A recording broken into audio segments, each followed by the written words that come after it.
Benjamin लिबर्ट एक American neuroscientist जिसने 1980s में एक ऐसा एक्सपेरिमेंट परफॉर्म किया जिसको आज भी ह्यूमन हिस्ट्री का सबसे हॉरिबल एक्सपेरिमेंट माना जाता है, क्योंकि उस एक्सपेरिमेंट के अकॉर्डिंग हमारा ब्रेन 350 मिलीसेकंड्स पहले हमारे डिसीजंस ले लेता है, इससे पहले कि हम कुछ फील करें या डिसाइड करें। यानी कि हमारा अनकॉन्शियस हमारी जिंदगी के तमाम फैसले लेता है, ना कि हमारा कॉन्शियस। यहाँ सवाल ये पैदा होता है कि फ्री विल जैसी कोई चीज एग्जिस्ट करती है या नहीं। लिबर्ट वाज क्यूरियस टू नो कि हमारी लाइफ में फ्री विल कितना रोल प्ले करती है। लिबर्ट ने कुछ बंदों को लेबोरेटरी में बुलाया, फिर उसने उन वॉलंटियर्स के सर पे इलेक्ट्रोड्स लगाए। इन सेंसर्स को उसने एक कंप्यूटर के साथ कनेक्ट किया ताकि वो ब्रेन से आने वाले तमाम इलेक्ट्रिक सिग्नल्स को रिकॉर्ड कर सके। इलेक्ट्रोड्स कनेक्ट करने के बाद उसने लोगों को कहा कि आपको अपनी रिस्ट में या फिर फिंगर्स में मूवमेंट शो करनी है जब आप स्पॉन्टेनियसली उसको फील करें। फीलिंग्स हमारे कॉन्शियस में होती हैं और जो भी चीज हम कॉन्शियसली यानी अपनी मर्जी से करते हैं उसको फ्री विल कहते हैं। ये है हमारा कॉन्शियस और अनकॉन्शियस माइंड। 5% जो कॉन्शियस माइंड है ये हमारे कंट्रोल में है और यहीं पे है विल पावर यानी हमारी मर्जी। वहीं पे 95% अनकॉन्शियस माइंड हमारे कंट्रोल में नहीं है।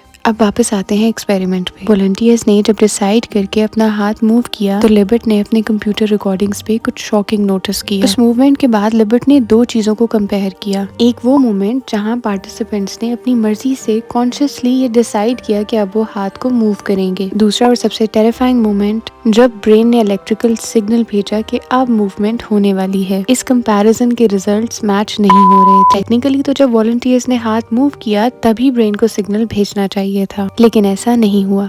इससे पहले कि पार्टिसिपेंट्स ये डिसाइड करते कि अब उन्हें मूव करना है, ब्रेन ने ठीक 350 मिलीसेकंड्स पहले ये सिग्नल भेज दिया था, जिसको रेडीनेस पोटेंशियल कहते हैं। Look at this graph. यहाँ राइट साइड पे 0 मिलीसेकंड्स पे वॉलंटियर्स ने अपनी हैंड मूवमेंट शो की थी। अब अगर हम टाइम को बैकवर्ड ट्रेस करें तो ठीक 200 मिलीसेकंड्स पहले वॉलंटियर्स ने ये फील किया, यानी कि उनकी कॉन्शियस विश थी कि अब वो अपने हाथ को मूव करेंगे, जिसको उनकी मर्जी या फ्री विल कह सकते हैं। लेकिन इससे ठीक 350 मिलीसेकंड्स पहले ब्रेन ने रेडीनेस पोटेंशियल सिग्नल भेजना शुरू कर दिया था। अब इससे भी शॉकिंग बात ये है कि इस सब के बारे में फ्रेडरिक नीचा ने 100 साल पहले बात की है अपनी किताब बियॉन्ड गुड एंड इविल के सेक्शन 17 में, जहाँ वो लिखते हैं a thought comes when it wants not when I want it. नीचा अपनी किताब द ट्रिनोलॉजी ऑफ मोरालिटी में बताते हैं कि the doer is merely a fiction added to the deed. यानी कि नीचा के अकॉर्डिंग जो फोर्सेस हमें मूव करती हैं वो हमारे कॉन्शियस माइंड से नहीं आती, बल्कि हमारे डीपर अनकॉन्शियस माइंड से आती हैं, जहाँ हमारे फियर्स, हमारे इंस्टिंक्ट्स, हमारे इंट्यूशंस होते हैं और कॉन्शियस माइंड सिर्फ उन थॉट्स का नरेटर है। लेकिन इस एक्सपेरिमेंट का एक क्रिटिसिज्म भी है, वो ये है कि अगर हमारी फ्री विल हमारे फैसले नहीं लेती तो हर क्रिमिनल अपनी डीड को जस्टिफाई करेगा ये कह के कि उसने अपनी मर्जी से ये नहीं किया, जिसको लिबर्ट ने एक्सप्लेन किया